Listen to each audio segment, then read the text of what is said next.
Welcome to day 3 of the 3D Box Challenge. This is where we make a different 3D box every day for 5 days. Now, if you've missed the first 2 challenges, just look in the YouTube channel under the playlist and you'll see challenge 1 and challenge 2.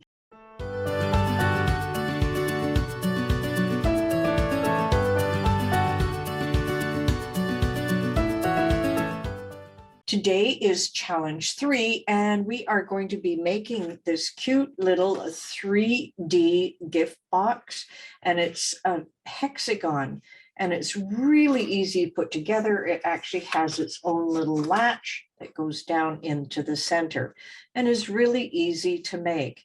Now, of course, I filled it with treats. There's always another great opportunity to offer treats to my family, and they don't complain about it. So let's get started. But first, take a look down at the description for how to get the template for this particular challenge. Okay, now let's get started. As I mentioned before, you will have a template, and this is called 3D Hexagonal Box. And I just want you to find that and then upload it into Design Space. So we are in Design Space, and we're going to be starting a new project here. So we need our file, and we're going to add it to the canvas. Now there's a number of items here, and you'll notice that this case, the score lines came in underneath. So I'm just going to see if I can just drag them up. It just doesn't want me to. So let me click away and let me click on them. There we go. I'm just going to see if I can arrange and send them to the front. There they are. Now, in order to get them to be score lines, I just have to click on it and change from basic cut here into operations, into score lines, and everything looks pretty good. So let's select all here and simply attach it. Now that is all there is to cutting this particular one out. You don't have to do anything else. Everything else you see here is an actual cut line. Now the color is entirely up to you. So let's just save this. There we go. And we'll just save this one. And then I'm just going to click on the check mark here and then click on Make It. It goes onto the one mat. So you only need one 12 by 12 piece of cardstock. And of course, I'm going to click on Continue here. I am using my Maker 3 for this particular cut. And I'm going to use a pale blue for my paper. Now, all you need is some medium cardstock. I would suggest a solid core cardstock. And the reason is it doesn't show any little rips or pieces as you go to cut it. So let's go with our medium cardstock. We need the scoring wheel, and coming up is the fine point blade.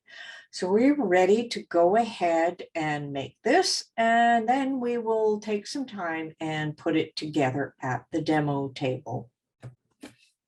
So I have now cut mine out, and I've got, of course, the treats in the other one that I had been working with. Now this is a simple project to put together.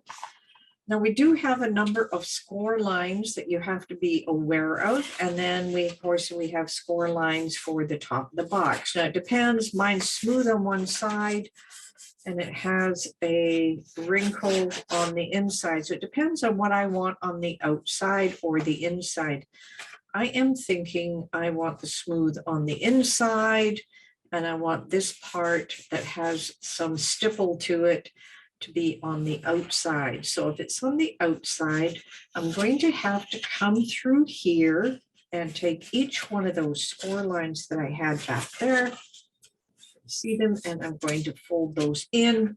I am going to crease them because I want a definite crease, and sometimes they're just hard to see. Let me just crease those down. Bring it in.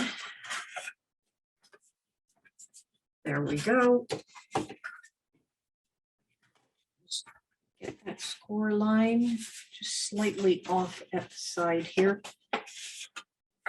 Actually fold them in first and then out because it's easier to see those score lines.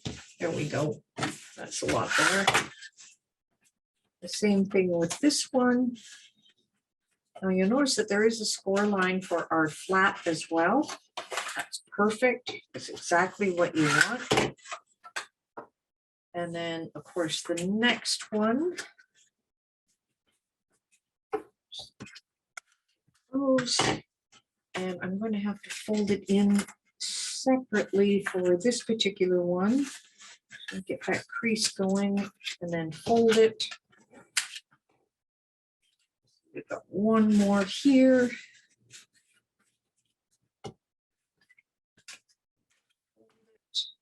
Did I get this one? No, we've got one more right there. Hold it properly. Oops, a little tear there.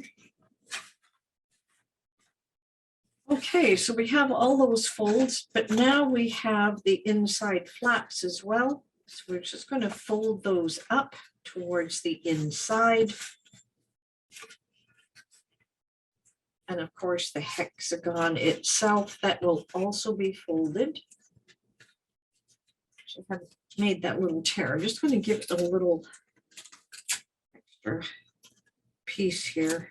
That does happen, and I will take care of that. All right. Just going to fold our extra pieces in here. These are going to form the parts that are going to hold our hexagon together. Okay. Here, and then of course we have our hexagon as well. Now I didn't crease these because I want them to be able to move a little better, because we're going to have to glue our hexagon together by gluing those pieces and then gluing the top part on together here. So I'm going to glue this part, the very last piece. But I need to glue these guys onto the edge. Now, if you can see on the inside of this one, I just move the trees out of the way. If you can see on the inside, you'll see where they're all glued together here. All right, so let's grab some glue, and I'm just going to add a little bit to each piece. You don't need a lot. And this is a tacky glue, so I can let it dry just a little bit before I add all the pieces together. I'm just going to do the one side for now. Now the goal here is to get these to glue into position across the edge of your hexagon. So there we go. There's the first one in place. Then we're going to roll it and grab the next one and get that into place. Now, getting it to dry is a little tough piece here. Everything is measured out, so you don't have a lot to worry about here. Actually, if you can see, I'm just going to roll those into place. This out of the way so that you can see what I'm doing here. I'm just going to hold it down on the inside. Be able to see it, make sure. So one of the big keys here is to make sure things line up as you're gluing them. This is why I love a tacky glue. This one's not quite lined up perfectly. Just going to throw off everything else. There we go, it's right to the corner. Now I've got a little extra here on the edge, not to worry about it, because I can have a little piece for it to sit on. I do want these extra bottom pieces to fit into place. I got a little extra top and bottom. This is just a little bit longer, which is fine.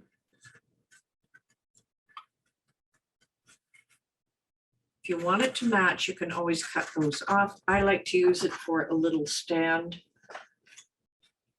Now we've got the first one in place, ready to go.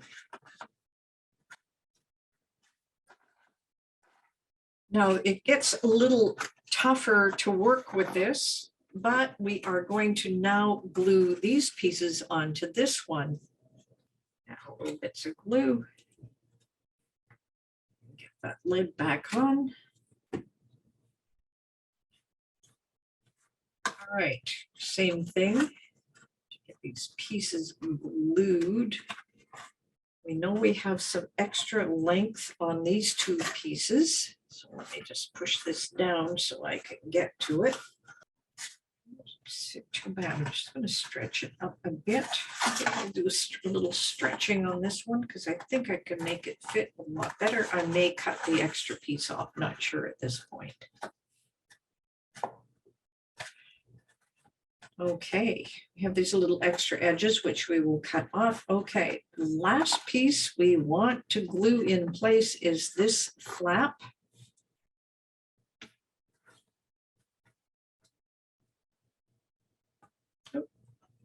I get too much, don't want to go anywhere near where you are going to be closing it. So let me just put that away and we'll just hold this into place.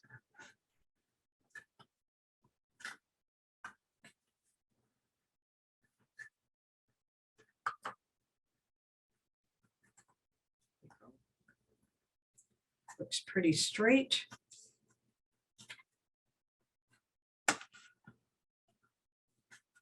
And that is all there is to gluing it. And then the last piece, of course, is we have our little flap right here. We can just pull it out slightly so that we can take this piece and just slide it in. As this is going to have to dry for a little bit longer. And it's matching everything up so it's square, and that's probably the more difficult place. So that's the one we did. This is one I had put up as a sample for us for before.